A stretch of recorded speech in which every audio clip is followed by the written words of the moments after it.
Most of us are dealing with significant changes in our lives due to the COVID-19 pandemic, and like many churches, we have had to change the way we conduct Sunday morning worship. So, Chad and the elders and deacons have worked hard to come up with a plan that will allow us to stay connected as a congregation and to preserve as much of a sense of worshiping together as is possible. Now that we are 3 weeks into this, it seemed a good time to give a quick overview of the pieces they have put in place for Sunday morning's worship and for Sunday school, just in case there is any lingering confusion over any of this. Every Sunday morning, the adult Sunday school class meets via Zoom, an online video chat service. This obviously isn't as good as meeting in person, but it does allow us to interact with each other live and to see each other's faces. Joining the Sunday school class is easy. All you need is your computer or your smartphone or tablet. You'll also need the link to the meeting, which is included in the weekly worship preparation email that typically comes out on Friday. If you look at last week's email, for example, you can scroll down underneath the description of the Sunday school class and see the invitation details. The Join Zoom meeting link is what you need to join the meeting. Save that link, and then a little before 9 o'clock on Sunday morning, Chad typically starts the video chat at about 8:45 or so. Click the link to go to the meeting. If you're on a smartphone or tablet, you'll probably be prompted to install the Zoom app. Go ahead and do that. You might then need to return to the email and click the link again, but with the app installed, you should be able to join the meeting with no problem. That's all you have to do. Quick side note, the weekly men's and women's Bible studies are also being done over Zoom. Starting the week of April 13th, the men's Bible studies will be held Tuesday evening and Wednesday morning, with the women's Bible study taking place Wednesday evening. While we're doing Sunday school live together, the worship service is done a little differently. The sermons are being pre-recorded so that they can be added to the website along with a full order of worship. The idea is that after Sunday school ends at about 10 o'clock, everyone will start working through the order of worship in their own homes.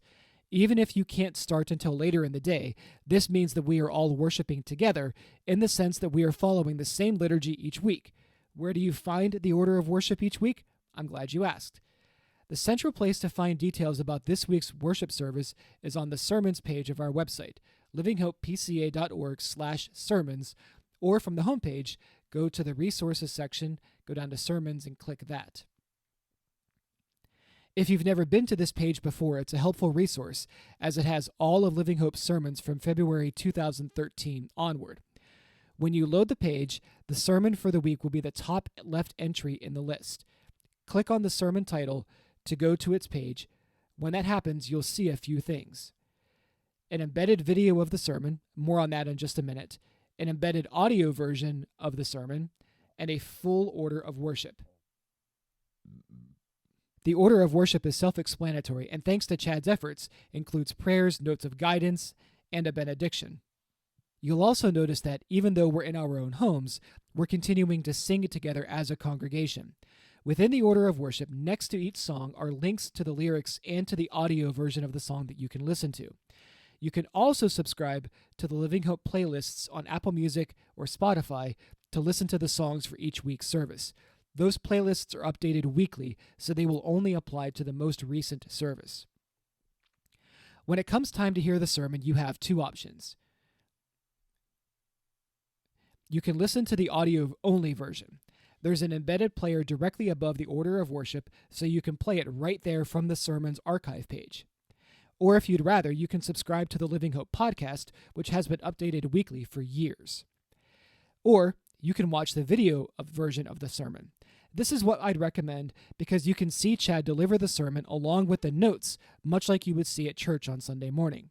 The video is embedded at the top of the sermons page, or you can subscribe to our YouTube channel to access the video there and see the previous videos that we have posted since we've been meeting at home during this pandemic.